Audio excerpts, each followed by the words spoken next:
నా పేరు లోకేష్ అండి. యాక్చువల్‌గా మాది చిత్తూరు జిల్లా బంగారుపల్లి మండలము. ఈ మొత్తం హైదరాబాద్‌లో మాన్యం మురళీకృష్ణ ఒక హీరో అండి. 2 సినిమాల్లో యాక్ట్ చేశాడు. 'జట్టి' మూవీ ఒకటి, 'మిస్టర్ కళ్యాణ్' ఒకటి. సో, ఇతను ఉండేది హైదరాబాద్‌లో. మా ఊరు వచ్చిందనేసి బంగారుపల్లెము. సో, ఇతను ఏం చెప్పి ఇతను నాకు జ్యోతి అనే ఒక ఫ్రెండ్ వల్ల ఇతను పరిచయం అయ్యాడు. సో, పరిచయం అయినాక ఇతనికి ఒక 20 లాక్స్ ఏదో అవసరం ఉందనేసి నాకు చెప్పగా నేను 20 లాక్స్ ఇతనికి ఇచ్చాను ఫస్ట్. 9th month 23లో. సో, దాని తర్వాత ఒక 6 మంత్స్‌గా నేను సినీ ఫీల్డే కాదు, రైల్వే కాంట్రాక్ట్ చేస్తా ఉంటాను. దాంట్లో మంచి లాభాలున్నాయి. అది సెంట్రల్ గవర్నమెంట్‌కి సంబంధించింది. సో, అది ఏం ప్రాబ్లమ్ ఉండదు. గవర్నమెంట్ మారినా గానీ గవర్నమెంట్‌కి దానికి సంబంధం లేదు. సెంట్రల్ గవర్నమెంట్ అని చెప్పాడు.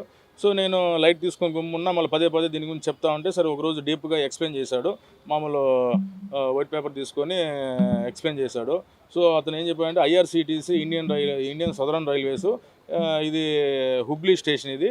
హుబ్లీలో మనకు వేర్ హౌస్ ఒకటి, వేర్ హౌసు, 3 ఎంప్లాయీస్, ఒక ఇద్దరు సూపర్వైజర్లు, 2 టాటా ఏస్లు ఇవన్నీ ఉన్నాయి. మన ప్రాజెక్టులన్నీ బాగా జరుగుతూ ఉన్నాయి అక్కడ. మీరు ఒకసారి ఫస్ట్ ఒక 10 లాక్స్ పెట్టి చూడండి. మీకే తెలుస్తుంది ఎంత ప్రాఫిట్ వస్తుంది ఏమనేసి అంటే, సో మేము ఫస్ట్ ఒక 6 లాక్స్ పెట్టాము.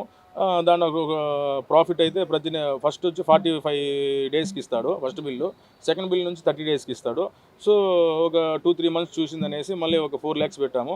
అలా వెంటనే ఇంకా నా ఫ్రెండ్స్, నా బంధుమిత్రులు దీంట్లో కొద్దిగా ఇన్వెస్ట్మెంట్ చేసుకుంటూ వచ్చి మొత్తం 2 crores 80 lakhs దీంట్లో మేము పెట్టాము. సో, 1 year మొత్తం ఒక 18 months దాకా అయింది ఇది. సో, లాస్ట్ ఇయర్ జూలైకి బిల్ స్టాప్ చేసేసాడు. ఏంది ప్రాబ్లమ్నా, మంత్లీ కమిట్మెంట్స్, చీటీలు, ఈ ఈఎంఐస్ అన్నీ ఉన్నాయి కదా, ఆ అమౌంట్ అంతా ఎత్తి దీంట్లో పెట్టాము యాక్చువల్గా బిజినెస్లో.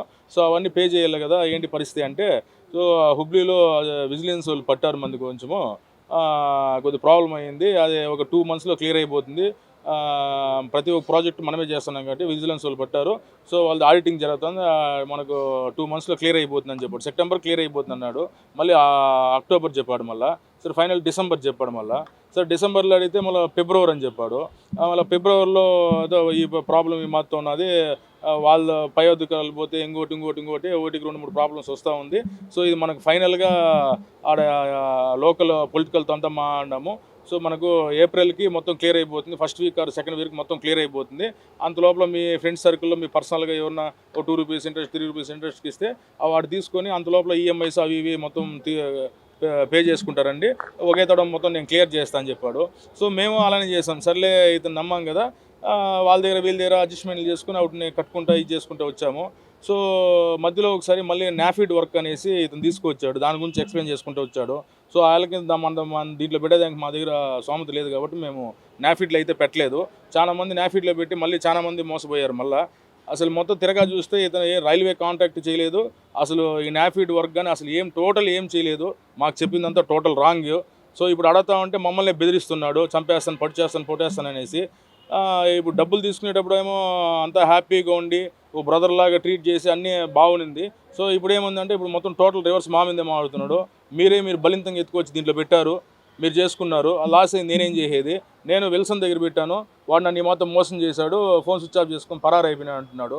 సో, ఫస్ట్ వచ్చిందనేసి నేనే డైరెక్టరు, మొత్తం టోటల్ మందే. దీని కంపెనీ వచ్చండి, ఇతని హీరో మురళీకృష్ణ అనే కంపెనీ వచ్చి శ్రీ వసుదైక ప్రో వర్క్స్. ఇతనికి మేము ఆన్లైన్ ట్రాన్సాక్షన్ శ్రీ వసుదైక ప్రో వర్క్స్కి అతని పర్సనల్ దీనికి చేశాము. నా తరపున ఇంకా 6 మెంబర్స్ దీంట్లో ఇన్వెస్ట్ చేశారండి. టోటల్ మాది 2.8 CR. సో, ఇప్పుడు ఏమరా అంటే లాస్ట్ ఏప్రిల్ నుంచి కొద్ది ఇష్యూ జరిగింది. అప్పటి నుంచి ఇతను పరారులో ఉన్నాడు, ఫోన్ స్విచ్ ఆఫ్ చేసేసాడు. సో, మా ఊర్లో మేము ఆడ పోలీస్ స్టేషన్లో కేసు పెట్టాము. అక్కడ వెంటనే మళ్ళీ గుంటూరులో అయింది, మళ్ళీ విజయవాడలో అయింది. సో, ఇప్పుడు హైదరాబాద్లో కేసు అయింది. సో, హైదరాబాద్ పోలీసు వాళ్ళు బాగా సపోర్ట్ చేసి చేస్తున్నారండి, వాస్తవాలు తెలుసుకొని. చాలా థ్యాంక్స్ అండి సిఐ గారికి, ఎస్ఐ గారికి అంతా. సో, మన హైదరాబాద్ సీఎం గారికి చాలా థ్యాంక్స్ అండి. సో, నేను ఇప్పుడు కోరేది ఏమరంటే, ప్రజలు దీంట్లో ఇతను నమ్మి దీంట్లో పెట్టిన వల్ల చాలామంది రోడ్డుకు వచ్చేసారండి. చాలా లైఫ్లు స్పాయిల్ అయిపోయినాయి. ఇప్పుడు చెప్పాలంటే నేను యాక్చువల్గా ఎలా ఉన్నాను, ఇతను నమ్మి చేసిన దానికి మొత్తం ఇప్పుడు అసలు 1% ఇతనికి ఏం కనికరం లేదండి. మొత్తం డెడ్ ఆపోజిట్గా మాట్లాడుతున్నాడు. సో తీసుకునేటప్పుడు ఎంత మంచిగా ఉన్నాడో ఇప్పుడు దానికి డబ్బులు రివర్స్ అయ్యి మాట్లాడుతున్నాడు. ఇప్పుడు నువ్వు తప్పు చేసినావంటే అందరినీ కూర్చొని పెట్టుకొని మాట్లాడి సర్దిప్పి ఇప్పుడు హుబ్లీకి పోయిందనేసి అతను విల్సన్ అనేవాడు అతను చూడాలి, కానీ ఇతను కోల్ షెడ్లు వేసి నేను ఇస్తాను, వాడు మాత్రం నేను మోసం చేయను, ఈసీ కోల్ ఫార్మ్స్ పెడతానంటే ఇతను పెట్టేది ఎప్పుడు ఇచ్చేది ఎప్పుడు అండి? అంత లోపల జనాలు ఉంటారా? అంత లోపల ఎందుకు ఉంటారో ఎందుకు పోతారో తెలియదు అసలు. ఇప్పుడు ఈఎంఐస్ వాళ్ళు అందరూ ఫుల్ హెవీ టార్చర్ అయిపోతామండి, ఈ చీటీలు వేసిండే వాళ్ళది ఫుల్ టార్చర్ అయిపోతామండి. సో ఇప్పుడు ఏమంటే అందరూ ముందుకు వచ్చి మాడాలంటే ఇతనేమో అందరిని ఎవడైతే నన్ను రోడ్డుకు లాగుతాడో, ఎవరైతే నన్ను స్టేషన్లో కేసు పెడతాడో వాళ్ళకి ఎవడికి ₹1 డబ్బీనో వాడు వల్ల అయింది వాళ్ళు చేసుకొని అనేసి అంటూ బెదిరిస్తున్నాడు. సో చాలామంది ఎంప్లాయీస్ సాఫ్ట్వేర్లు ఉన్నారు, సో డైరెక్టర్లు ఇట్లా ఉన్నారు. ఎక్కడైతే మీడియా మీదకి వస్తే అవి జాబులు గీబులు పోతే ఇంక మొత్తానికి శుద్ధంగా రోడ్డుపైకి వచ్చేస్తామనేసి రాలేకుండా కొంచెం పక్కన వండుకొని ఇది చేస్తున్నారు. సో నేను ఇప్పుడు కోరేది ఏమరా అంటే ఈ కేసుని సార్ట్అవుట్ చేసిందనేసి, దీంట్లో మంచిది చెడేది మొత్తం కనుక్కుందనేసి ఈ కేసుని ముందుకు తీసుకోపోవాలనేసి ఈ ప్రెస్ మీడియా తరఫున వాళ్ళ వల్ల నేను కోరుకుంటాను. నా తరపున 6 మంది, నాతో కూడా అండి మొత్తం 2.8 CR అండి. మీతో పాటు కలిసి పోలీసు వాళ్ళు స్టేషన్లో కేసు పెడితే స్టేషన్ నుంచి అయితే ఏం న్యాయం జరగట్లేదండి. హైదరాబాద్లో COS దీంట్లో కేసు పెట్టారు. సో ఇక్కడ కొంచెం న్యాయం జరిగేలాగా ఉన్నది. సో ఇక్కడ ఏం జరుగుతుందంటే ఇతను హైదరాబాద్లో ఉండిపోయినా మేము అక్కడ సొంత ఊర్లో ఉండిపోయినాము. ఇది ట్రావెలింగ్ వల్ల 600 కిలోమీటర్స్ వచ్చేదానికి 600 కిలోమీటర్స్ మొత్తం 1200 kilometres up and down. So దీనివల్ల చాలా ఇబ్బంది అయిపోతుంది. సో అందుకే మీడియా మిత్రుల సమక్షంలో నా బాధని పంచుకొని ఇది అందరికీ స్ప్రెడ్ అయ్యేలాగా చూసి దీనికి న్యాయం కావాలని నేను కోరుకుంటానండి. తీసుకున్నారండి, అదుపులో తీసుకున్నారు. సో కస్టడీకి తీసుకోవాలనేసి ఇతను ఇప్పుడు సబ్ జైలుకి పంపించారండి.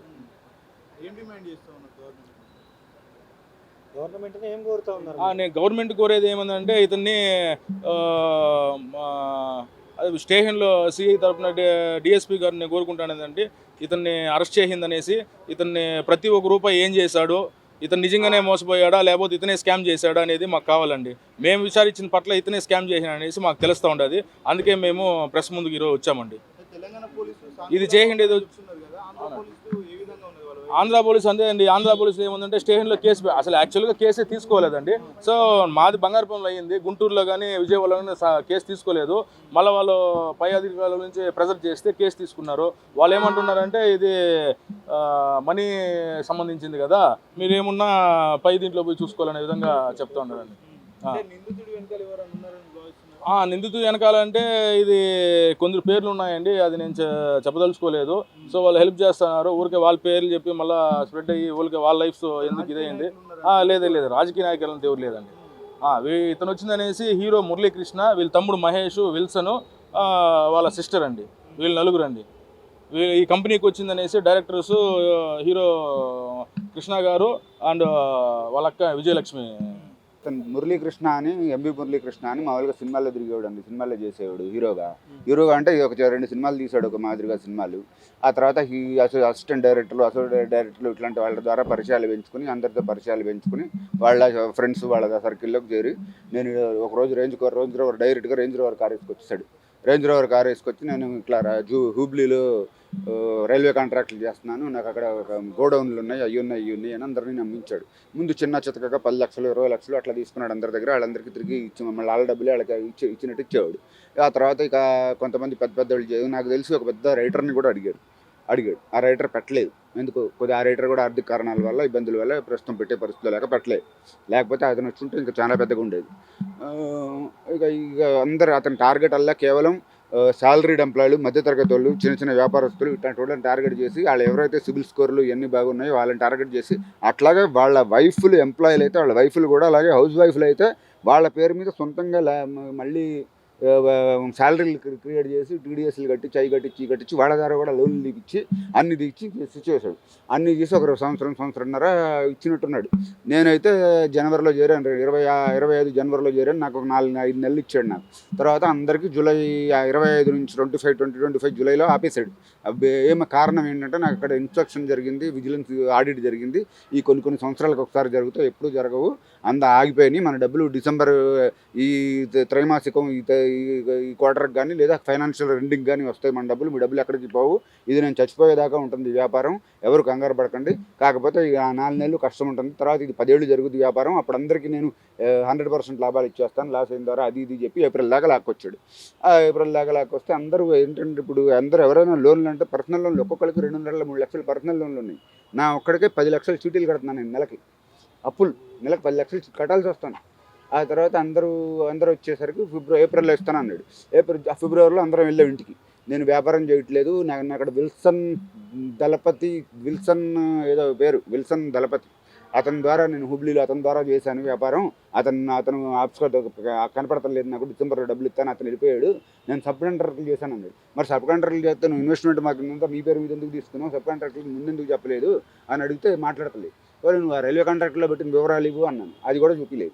ఆ తర్వాత అతను ఒక 3 ఏళ్ల నుంచి 100 డింగ్ ఫౌండేషన్ అని ఒక అరటి బండి అంత బండి, దాని మీద ఒక రోడ్డుని పోయి ఒక 3-4 పెట్టి అన్నదానం చేస్తున్నా ఇన్ని వేల మందికి చేశా, 100 మందికి చేశా అన్నది. వాటికి సంబంధించిన ట్రస్ట్ ఆన్లైన్ లెక్క చూపించమంటే అది కూడా లేదు పోలీసుల దగ్గర. సార్ 2 స్టేషన్ పోలీసులు విజయవాడలో ఎఫ్ఐఆర్లు వేయించాం, ఒక రోజు వచ్చాడు, వేస్తే ఉంది 2 రోజులు స్టేషన్లో ఉంటా, బెయిల్ తీసుకుని బయటకు వస్తా, మీరే తిరుగుతారు పోలీస్ స్టేషన్ చుట్టూ, నా దగ్గర నెలకు ₹1,00,000 కూడా లేని దిక్కు లేదు నీకు, మిగతా వాళ్ళందరూ చిన్న చితకగాళ్ళు, నన్ను ఎవరేం చేయలేరు అన్నట్టు మాట్లాడుతున్నాడు. తర్వాత నేను వ్యాపారం చేయట్లేదు, ఏం చేయట్లేదు అన్నాడు. ఆ తర్వాత మళ్ళీ డిసెంబర్లో నా దగ్గర ఇంకో 1.5 సీట్లు పాడలేదు, నేను అవి బాడు అని వచ్చాడు. నువ్వు ఇక్కడికే ఇవ్వట్లేదు డబ్బులు, ఇప్పుడు ఈ డబ్బులు ఇవ్వట్లేదు అంటే ఆ డబ్బులు వస్తాయి, ఇప్పుడు ఈ డబ్బులు ఆగిపోయినాయి, నేను పల్సెస్ వ్యాపారం అంటే పప్పు ధాన్యాలకు సంబంధించి నాబార్డు ద్వారా మనకు వస్తాయి, అవి చేస్తే మనకు లాభాలు వస్తాయి, పెట్టమన్నాడు. నేను పెట్టలేదు. ఆ బాధితులకు కూడా మీరు నేను కోళ్ళ ఫారాల బిజినెస్ స్టార్ట్ చేస్తున్నా, పల్సెస్ బిజినెస్ స్టార్ట్ చేస్తాను, ఇందులో పెట్టండి, అప్పుడు మీ డబ్బులు వస్తాయి, లేదంటే రావు అన్నట్టు మాట్లాడాడు. ఒక అతనికి కాలు తగ్గిపోతే కనీసం 20 లక్షలు ఇవ్వండి, కాలు తగ్గిపోయింది యాక్సిడెంట్లో అని అడిగితే నా దగ్గర లేవు వస్తే అన్నాడు. నేను ఒకరోజు ఫోన్ చేసి ఇట్లా ఆడెంత తెలివైనడు అంటే వాట్సాప్ కాల్ చేస్తాడు, నార్మల్ కాల్ చేయడు, రికార్డు చేస్తామని. మనకేమో అంత జ్ఞానం లేక మన మామూలు కాల్ చేస్తూ ఉంటాం వాట్సాప్లో. అడిగితే సస్తే చావండి, ఎవరికేంటి సస్తే చావండి, అందరు చాలా బాధల్లో ఉన్నారు, నాకైతే నాకు ఒకసారి స్ట్రోక్ కూడా వచ్చింది, తెలియకుండా స్ట్రోక్ వచ్చింది నాకు అసలు. అయితే ఇంత ఇబ్బందుల్లో ఉన్నాను నేను అని చెప్తే ఏదో ఒక మ్యాటర్లో సస్తే చావండి, ఎవరికేంటి, ఎవడేం చేస్తారు, తీసుకున్నంతకాలం తీసుకున్నారు, నేను తీసుకోలేదు, మిగతా వాళ్ళందరూ తీసుకున్నంతకాలం తీసుకున్నారు, సరే మీరు తీసుకోలేకపోవచ్చు, మీరు ఆగిపోయి ఈ రకంగా మాట్లాడుతున్నారు. పోలీస్ స్టేషన్లో కూడా ఇట్లా కూర్చుని చేతులు మడుచుకుంటా కాలు మీద కాలు వేసుకుని కూర్చుంటున్నాడు. సమాజంలో ఇన్ని జరుగుతూ ఉన్నాయి మోసాలు, మీకు కొద్దిగా డౌట్ రాలేదు? అంత పెద్ద నాకు డౌట్ వచ్చింది, కరెక్టే డౌట్ వచ్చింది. చీటీలు పెడుతుంటే డౌట్ వస్తే నేను అతని ద్వారా పెట్టలేదు, ఫ్రెండ్ ద్వారా పెట్టాను, వాళ్ళందరికీ వస్తున్నాయి. వాళ్ళేమో అతను గుడ్డిగా నమ్మారు, గుడ్డిగా నమ్మి అతన్ని అడిగే అప్పటికి లైసెన్స్ చూపమండి అంటే లైసెన్స్ చూపమని అడిగితే అందరూ మనకు ఆ లైసెన్స్ చూపిస్తే మనం కూడా తెచ్చుకుంటామని అతను చూపించలేదు, అది ఈ రకంగా చెప్పాడు. సమాజంలో మోసాలు జరుగుతున్నాయి. నేను ఎందుకు పెట్టా, నేను ఒకసారి కట్టి అపార్ట్మెంట్లు కట్టి రియల్ ఎస్టేట్ చేసి ఇరుక్కుపోయి డబ్బులను బయటకు రాక. మీరేం చేస్తుంటారు? నేను నేను గవర్నమెంట్ ఆఫీసర్, నేను రాక ఇందులో తప్పనిసరి పరిస్థితులు ఇంత నేను అనుకున్నాను ఇది మోసం ఉన్నా తెలిసిన, సరే 14 నెలలు అంటున్నాడు కదా, 14 నెలలు అక్కడికి బాడు, 14 నెలల్లో వస్తాయి, సరే అసలు వచ్చేసిన బాగుంటుందని భయపడుతూనే దిగాను నేను. ఆ మిగతా అందరూ నాకు తెలిసి అతని నోటు ద్వారా 70 కోట్లు, నాకు తెలిసి అంతకన్నా 100 పైనే ఉంటుంది. నేను నాది 1,70,00,000, నా ఫ్రెండ్ 4 కోట్లు, నాకు తెలిసిన వాళ్ళే 30-40 కోట్ల దాకా ఉన్నాయి. ప్రస్తుతం అయితే ఎకనామిక్ ఒఫెన్సింగ్ లో కేసేశారు, జైల్లో వేశారు, ప్రస్తుతం ఎకనామిక్ ఒఫెన్సింగ్ లో వేశారు, ప్రస్తుతం నడుస్తుంది. మేము ఇక దీని ద్వారా మరి 2 రాష్ట్రాల ముఖ్యమంత్రులని, 2 రాష్ట్రాల డీజీపీ గారులని ఇలా అభ్యర్థిస్తున్నాం, పూర్తి స్థాయిలో విచారణ జరిపి. ఎందుకంటే ఇక్కడ అందరూ బాధితులందరూ ఎవరు అంత పెద్ద ధనవంతులు ఎవరు లేరు, అందరూ మధ్యతరగతి వాళ్ళు, వీళ్ళే ఉన్నారు, సాలరీడ్ ఎంప్లాయీస్. సో వీళ్ళకి కాస్త న్యాయం జరిగేలా విచారణ చేసి బాధితులకు న్యాయం చేయమని అభ్యర్థిస్తున్నాం.